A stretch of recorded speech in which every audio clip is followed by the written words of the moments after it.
Hi students, welcome to current affairs Telugu channel అండి. ఈ వీడియోలో మనం కొన్ని important current affairs one liner బిట్స్ని నేర్చుకుందాం.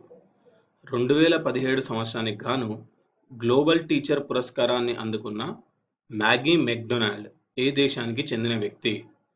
సో గ్లోబల్ టీచర్ పురస్కారాన్ని అందుకున్న మ్యాగీ మెక్డొనాల్డ్ కెనడా దేశానికి చెందిన వ్యక్తి అండి. తెలంగాణ రాష్ట్ర పౌర సరఫరాల శాఖ కమిషనర్ సివి ఆనంద్కు వినూత్న నాయకత్వం అవార్డును ప్రకటించిన రాష్ట్రం ఏది? తెలంగాణ రాష్ట్ర పౌర సరఫరాల శాఖ కమిషనర్ సివి ఆనంద్కు వినూత్న నాయకత్వం ఇన్నోవేటివ్ లీడర్షిప్ అవార్డును ప్రకటించిన రాష్ట్రం రాజస్థాన్. ప్రయాణికులకు అందించే విమానాశ్రయ సేవల విషయంలో ప్రపంచవ్యాప్తంగా మొదటి స్థానంలో నిలిచిన విమానాశ్రయం ఏది? సో ప్రయాణికులకు అందించే విమానాశ్రయాల సేవల విషయంలో ప్రపంచవ్యాప్తంగా మొదటి స్థానంలో నిలిచిన విమానాశ్రయం రాజీవ్ గాంధీ విమానాశ్రయం, తెలంగాణ అండి.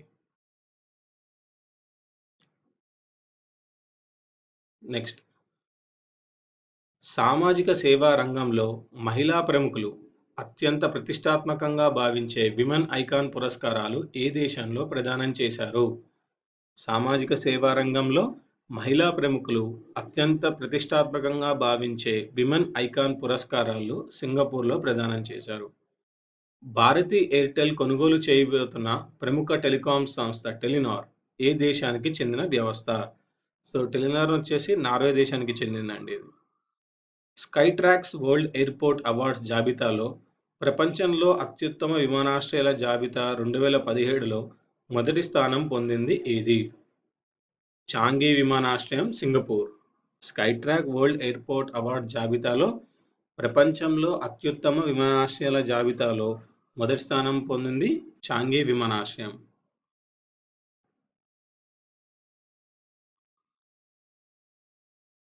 నెక్స్ట్, భారతదేశంలో మొదటిసారిగా ఎంత విలువ కలిగిన ప్లాస్టిక్ నోట్లను ముద్రించడానికి ఆర్బీఐ అనుమతించింది? సో భారతదేశంలో మొదటిసారిగా 10 రూపాయల విలువ కలిగిన ప్లాస్టిక్ నోట్లను ముద్రించడానికి ఆర్బీఐ అనుమతినిచ్చిందండి. 30 ఏళ్ల పాటు సేవలందించి ఇటీవల నౌకాదళం నుండి ఉపసంహరించుకున్న ఐఎన్ఎస్ విరాట్ యొక్క పాత పేరేమిటి? సో ఐఎన్ఎస్ విరాట్ యొక్క పాత పేరు హెచ్ఎంఎస్ హెర్మిస్. భారత తొలి చంద్రమండల అన్వేషణ ఉపగ్రహం చంద్రయాన్ 1ను ఎప్పుడు ప్రయోగించారు? సో చంద్రయాన్ 1 వచ్చేసి 2008 అక్టోబర్ 22న ప్రయోగించారండి. కోస్ట్ గార్డ్ గస్తీ నౌక అయిన ఫౌనక్ ఏ దేశానికి చెందింది? సో ఫౌనక్ వచ్చేసి భారత్కి చెందిందండి.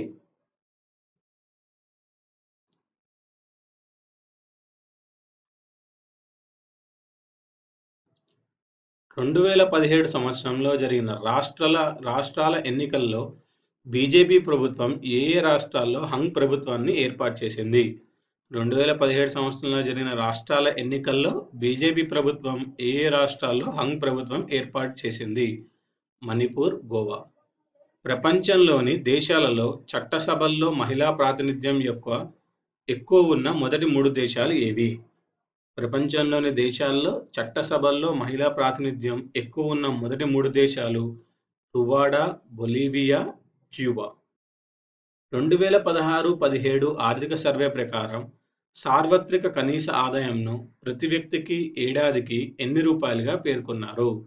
2016-17 ఆర్థిక సర్వే ప్రకారం సార్వత్రిక కనీస ఆదాయంను ప్రతి వ్యక్తికి ఏడాదికి ఎన్ని రూపాయలుగా పేర్కొన్నారు? 7,620 రూపాయలు. వరల్డ్ ఎకనామిక్ అవుట్లుక్ 2018 ప్రకారం ప్రపంచంలో అత్యంత వేగంగా అభివృద్ధి చెందుతున్న దేశాల్లో భారత్ ఏ స్థానంలో ఉంది? 9వ స్థానంలో ఉందండి. So as per world economic outlook 2018 ప్రకారం ప్రపంచంలో అత్యంత వేగంగా అభివృద్ధి చెందుతున్న దేశాల్లో భారత్ వచ్చేసి 9th పొజిషన్లో ఉందండి. ఇవండి ఈ వీడియోలోని ఇంపార్టెంట్ కరెంట్ అఫైర్స్. ఈ వీడియో మీకు నచ్చినట్టయితే లైక్ చేయండి, సబ్స్క్రైబ్ చేయండి, షేర్ చేయండి. వచ్చే వీడియోలో మరికొన్ని ఇంపార్టెంట్ కరెంట్ అఫైర్స్ కలుద్దాం.